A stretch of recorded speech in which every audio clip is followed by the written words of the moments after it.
Tonight, you get to hear the voice you often read until last week. From homelessness to war to politicians behaving badly, he covered it all with a unique style and dedication. Eyewitness News reporter Walt Buteau with a street story on a storytelling legend. There are countless important stories on your Main Street, on every Main Street, and Bob Kerr told those stories for decades. Down in the basement, next to the closest thing he has to a computer.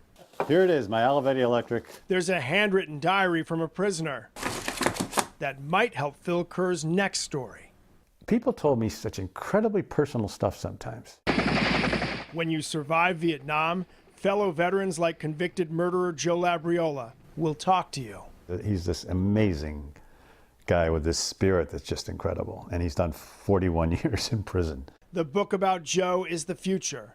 Kerr's recent past involved aiming sharp but gentle phrases and sometimes humor at tough subjects until last week. I think it was kind of numb for, I mean, it doesn't register right away. I mean, 43 years and I'm out of here. And he plays. His good friend and fellow Providence Journal columnist Bill Reynolds walked Kerr out for the last time. And he and I are over in the parking lot looking back at that building, and I'm thinking, man, I'm not going in there again. It was pretty emotional, and it's still going, I mean, it's still getting processed, so. I love that job. I truly did. I just absolutely loved it. Come on, guys. A week off the job. Quit looking at the camera. And he's still surveying material. Primary night sparked a few ideas. I'm not thinking of it as whether it's a good or bad choice for mayor. The law says I can run. I'm thinking of it in column potential. And I'm going to be mayor of the city of Providence. I don't write a column anymore.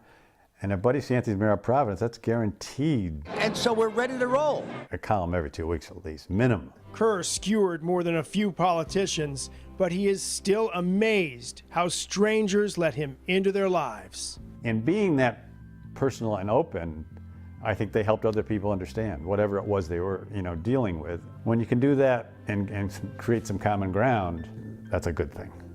One of Kerr's former co-workers tells us he was the soul of his newsroom, but Kerr says he's not done telling his stories yet. On South Main Street in Fall River, Walt Buteau, Eyewitness News.